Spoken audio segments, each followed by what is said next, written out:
تو ایک دن حضور نے فرمایا جنتی دیکھنے کا شوق ہو تو دروازے پہ دیکھو. کہتے ہم نے دیکھا ایک بوڑھا شخص ہاتھ میں جوتا پکڑا ہے بائیں ہاتھ میں اور تازہ آثار وضو اس کی داڑھی پر نمایاں ہیں. تو وہ مسجد میں داخل ہوا. اگلا دن ہوا تو پھر کہا اگر کسی کو جنتی دیکھنے کا شوق ہے تو دروازے پہ دیکھو. ہم نے کہا دیکھیے آج کون خوش نصیب آتا ہے. تو وہی بزرگ دوبارہ آئے, بائیں ہاتھ میں جوتا پکڑا ہے اور آثار وضو چہرے پہ حویدہ ہیں. تیسرا دن آیا تو پھر کہا جنتی دیکھنے کا شوق ہے تو دروازے پہ نظریں رکھو. ہم نے دیکھا تو وہی بزرگ اسی حالت میں آئے. مجلس ختم ہوئی تو میں ان بزرگوں کے پیچھے چل پڑا.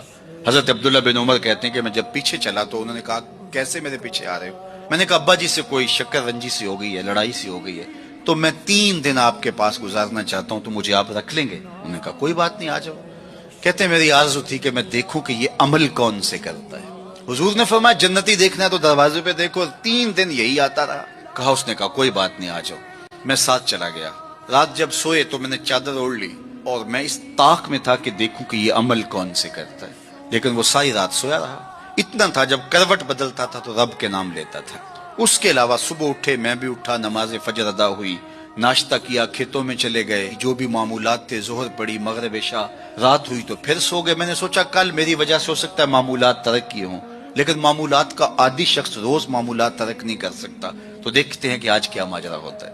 میں سو گیا بظاہر لیکن جاگ رہا تھا, لیکن وہ ساری رات سویا رہا. صرف کروٹ بدلے تو رب کا نام لے. کہا خیر وہ دن بھی گزرا.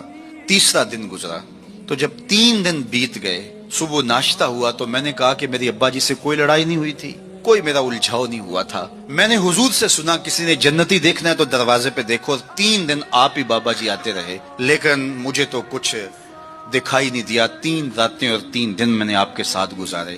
تو وہ بزرگ فرمانے لگے کہ اے ابن عمر, ایسی کوئی بات نہیں ہے کہ میں نے تمہاری وجہ سے کوئی عمل چھپایا ہو. میرے وہی معمولات ہیں جو تم نے 3 دن میں دیکھے. کوئی الگ سا عمل ایسا نہیں تھا جو تم سے میں چھپا لیا ہو. لیکن ایک میرا عمل تم نہ دیکھ پائے, اور وہ اگر تم اور بھی دن میرے ساتھ گزارتے تو نہ دیکھ پاتے. تو مجھے تجسس ہوا. میں نے کہا کہ وہ عمل کون سا ہے. تو وہ فرمانے لگے تم نے محنت کی, 3 دن رہے, میں تمہیں بتا دیتا ہوں.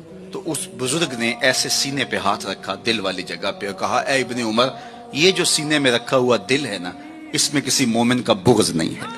تو آج میں اور آپ جنت کے مسافر بننا چاہتے ہیں تو اس اندر کی دنیا کو صاف کیجئے, اور جب اس میں جھاڑو دیں گے اور اس کی صفائی کریں گے تو پھر محبوب کے جلوے آپ کو یہاں دکھائی دیں گے. نہ مسجد وچ نہ مندر وچ, لب یار نو اپنے اندر وچ.